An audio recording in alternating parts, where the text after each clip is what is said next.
Hey guys, David here, and welcome to Digital Outlook. Guys, I sure hope you've been having an absolutely fabulous day thus far. Now guys, in this XRP ecosystem, one of the biggest pieces of news that has come out today is Franklin Templeton has applied for an S1 with the SEC for an XRP exchange traded fund. And this is massive news, guys. What is this? What, the 14th or the 15th one? Now, Franklin Templeton is no small fry. You're talking about an organization that has $1.3 trillion assets under management, guys. That is a massive, massive deal. Now, interestingly enough, some news has also come out that the SEC has recently delayed, the moving forward and approval of some of these XRP ETFs. Now, the reason I believe that is because, guys, I think very soon we're going to hear some big time news about a settlement between Ripple and the SEC over this whole big lawsuit and XRP and on and on and on. And once that happens, I think we are hands down going to see a number of these things getting approved. Now, why is that such a big deal?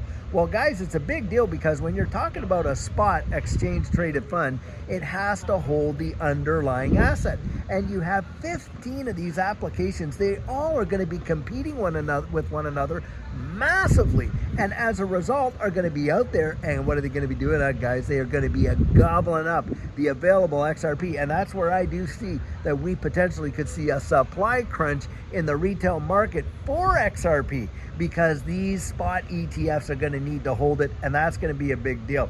Now, something else that is really on the radar right now is the carry trade, the Japanese carry trade. Now, guys, if you're not understanding how carry trades work, usually that's when someone goes out and borrows so much of a foreign asset at, a much lower interest rate and, a currency. And then what they do is they take that and they invest those funds in an asset or an investment in a higher currency that produces a more substantial return on that investment.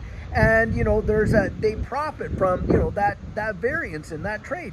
Well, that's what carry trading is. And right now, boy, has there ever been a reverse carry trade happening with the Japanese yen. And as a result, that is affecting markets right across the board. That is another reason, like what we were mentioning earlier today. Of course, we got the trade wars, the tariff wars and all that, and the reciprocal. Canada coming out there threatened to shut the power off for, the northeastern United States and all that kind of stuff, which, by the way, I think actually the administration would want for a short time. Why?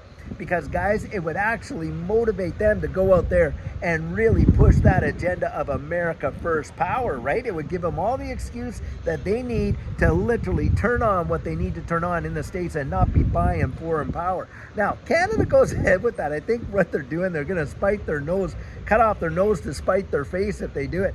Because, hey, the consumer in the United States buying up that power is massive. And if they stop selling it to them, there's nobody else out there, guys, that is out there wanting to buy it at the same rate or a higher price. And furthermore, they can't even deliver it. The infrastructure wouldn't be there. So they'd literally be shutting off the taps to billions upon billions upon billions of dollars of revenue. So this is all a bunch of saber rattling, guys, and I don't think Canada is going to win. And in fact, when you saw that Trudeau's left there, you got, I think, Mark Carney or something in there. Now, he was the governor of the Bank of England, governor of the Bank of Canada, and on and on. And you can literally see what's going down. They've literally positioned this guy in there because why? Well, the Liberals are terrified that Poilievre in Canada will actually win the next House and become the Prime Minister of the country. And they are absolutely shaking in their boots. And I'll tell you what's going on here with all the rhetoric. Hey, yeah, that is another reason why we're seeing the volatility in the market. Of course, the global instability, and the markets cannot stand it. But what does that represent for you and I? Yeah, we see the prices of our portfolios drop, but what also does it represent, guys? Well, if we really believe in the assets that we're investing in and we're looking long haul at major levels of appreciation, then it represents nothing but opportunity. That is exactly how I have interpreted it. And for Judy and I, that's what it has been. When we were accumulating, and I've told you guys this before, look, it was in the dips that we did it. And we got to a point where he had built up such a significant position that when it did move, wow, did it ever make a massive difference in our life. And that's how I kind of look at it. I mean, can you imagine right now, we're picking up XRP at the under $2.50 range. Now, there is a day coming, I absolutely believe it, XRP is going to be 25, 35, maybe even 50, 45, 50 bucks, and that type of thing. And people are going to look back on the day that they could have picked XRP up at under $2.50, just like we look back at the day when we were picking XRP up for under 20 cents. Yeah, that's right. And guys, that's how I look at it. And Judy and I are not crying in our soup over what's going on with the price. And really, if somebody has genuinely researched it and has looked at the functionality of a lot of these utility tokens, and I'm talking the majors like XRP, Hedera, Hashgraph, XLM, Cardano, and all the various ones, and you see like where this is going from on a global level, how on earth can you be too disturbed by this price action? I think a lot of it that's in there, like I see these comments, people going in, well, I've been holding XRP for 8 years and it's done nothing. Oh, really? You have been holding XRP for 8 years and it's done nothing. Well, where were you when it was like under a penny in 2017, right? And then you watched it go to $3.84. Do you realize that a $6,000 investment would have netted someone $3.84 million in that run? Just a $6,000 investment. So you see no price action? Then if you did miss it because you didn't know what you held, hey, you had a second opportunity in 2021 when XRP went from 17.48 cents to $1.97. That was a massive, massive return right there, guys. Practically in that case, I mean, from 20, that's almost like what?